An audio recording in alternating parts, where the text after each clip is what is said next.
Errol Spence says Crawford Thurman might not be options for 2023. No reward fighting Jaron Ennis. What's good, y'all? It's your boy Cardinal Red Sports. Let's talk about it. So, Errol the Truth Spence Jr. finally broke his silence regarding his next fight, who it may or may not be, and when it may or may not happen. Had a lot of things to say. Let's get into this. Okay, so where do we start? Errol Spence is trying to weigh all of his options, trying to figure out what is the best option for him going into 2023. And basically, he's saying everything is on the table. Now, that doesn't guarantee a Terence Crawford fight. That doesn't guarantee a Keith Thurman fight. It doesn't guarantee a Boots fight. It doesn't guarantee an Eimantas fight. All of this stuff is on the table. It's being weighed. It's being negotiated. And it's also might be taking a back seat to 154 pounds because Errol Spence is saying admittedly that he doesn't like making 147 pounds anymore, and 154 is also an option for him in 2023. What does this mean? Well, basically, to start off with Terence Crawford, there was talk during this interview about the pay-per-view situation with Terence Crawford. And he spoke about what he thought about Crawford knocking out Avanesyan. He said that Crawford's a good guy, tough fighter. He gave Avanesyan a great fight, and he's a war dog, basically. That he put on a warrior-style fight, knocking Avanesyan out the way he did. I do feel like Spence does have a problem with the fact that Terence Crawford can't sell pay-per-views. Now, officially, I don't know what the number is yet. You know, they're saying it's somewhere under the 20,000 buy mark. According to BLK Prime, anything from 10,000 to 50,000 is a thumbs up in their eyes. So, I don't think Errol Spence likes the fact that Terence Crawford can't produce these pay-per-view numbers. And I think he's seriously weighing the option of not fighting Terence Crawford in 2023 simply because there's a possibility that the fight might not do well. Now, it won't be Errol Spence's fault that the fight doesn't do well. It will more than likely be on behalf of Terence Crawford and the fact that he's really not bringing anything to the table. Now, it's kind of sad when you think about it because you would think as big of a superstar that Terence Crawford is, he would at least be bringing in 100,000 viewers per fight. And the fact that he's a champion, the fact that he is in his 30s, mid-30s, and has been around a lot longer than Errol Spence Jr., you would think he would have built up a fan base outside of the state of Nebraska and the city of Omaha by now. But unfortunately for him, Spence was saying that he doesn't know if Terence Crawford is actually an option anymore because there's too many ifs surrounding that fight. And there's no need to base your future on a if. Now, when it comes to Keith One-Time Thurman, Errol Spence spoke about Keith One-Time Thurman, and he basically said that Keith Thurman may not be an option as well, that he doesn't know if he wants to get in the ring with Keith Thurman, if Keith Thurman is really worth him investing his time into. And that would clear up the fact of why we haven't heard anything announced about a Keith Thurman fight, even though over a month ago it was said that the WBC had already mandated that fight. And you would think by now, because they were talking about having that fight in February or March, you would think by now they would have already announced the fight. But when it comes to Keith One-Time Thurman, I think the fact that he snubbed Errol Spence in the past and was unwilling to face off with Errol Spence in the past and had a lot of bad things to say about Errol Spence, it might come back to bite Keith Thurman in the butt when he really needs that golden opportunity. That's why you don't burn bridges. That's why you don't duck people in the sport of boxing. That's why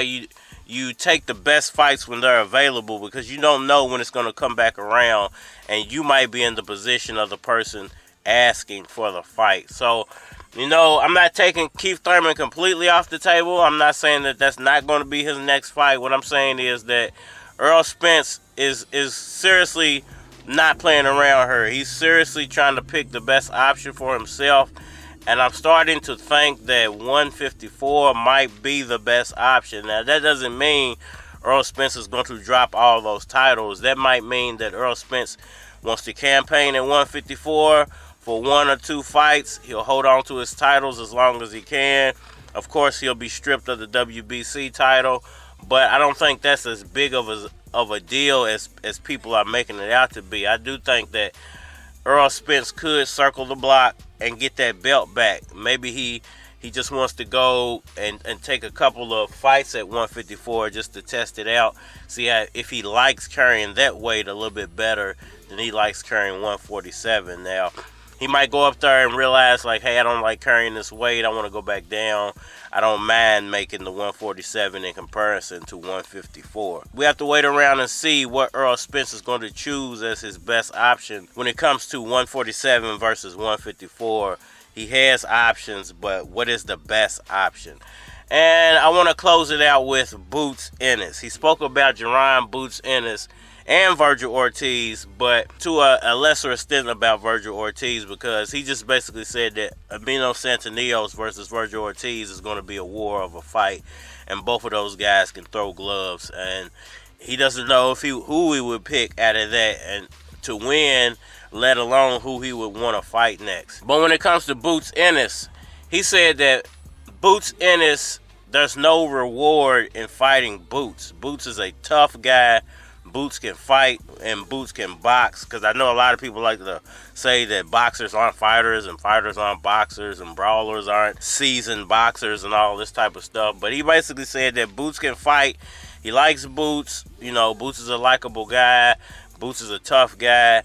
But the problem with a Boots Ennis fight is there's no money in the Boots Ennis fight. There's a lot of risk and no reward when it comes to that fight. So he could potentially take on Boots as a mandatory, because Boots is one of his mandatories. But if he takes on that fight and that fight does only 100,000 buys or less, you know, I think he would probably do around 150, 200,000. It's still not enough money to incentivize the type of damage he might take, or the fact that he might lose that fight, because Boots is a younger, strong, credible welterweight that can challenge him. Now, do I think he beats Errol Spence at this stage of his career? It's a 50-50 fight. You know, I think most of these fights that Errol Spence has on the table, besides the Keith Thurman fight, are 50-50 fights. He just has to pick the best one for him. Errol Spence said these exact words: I have to figure out what new car I'm going to buy in 2023. Now, he was joking because he just recently had a car accident, but he was basically referring to all these fights like they're new cars. You know, all these fights are like shiny new cars. Some come with speed, some come with leather, some come with a great body style, some come with rims.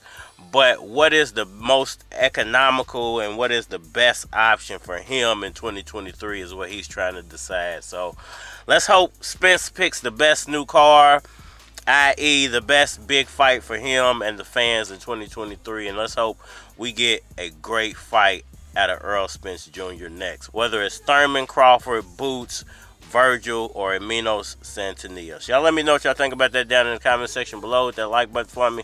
Share, subscribe. Holler at me on all social media platforms: Facebook, Instagram, YouTube, Twitter. More than likely to get a response on the tube. So holler at me over there. And we are out of here. Yo, check it. I always bragged I would get her when I seen her out in front of the crib, looking like she lost her will to live. All rusty, holes in her shoes, glasses busted, getting caught in the rain, had a musty. Skies on the side, her last new dumper, dents in her bumper. She couldn't even ride until I confronted her. I wasn't tripping though, spinning dough round the way they thought it was a miracle. How you went from the chick with the cassette stereo to riding by having haters like, there she go, leaving the whole block disrupted. When I let my baby take off a top in public, find my chick, it's not a discussion, not even for $1 million. Now if you feel me, holler. I got an old school chick, an old school ride with the stripes down the middle and the chrome on the side. Then rear view shaking up them 6x9. that's my chick. I got a old school ride, got a old school chick, a old school ride with the stripes down the middle.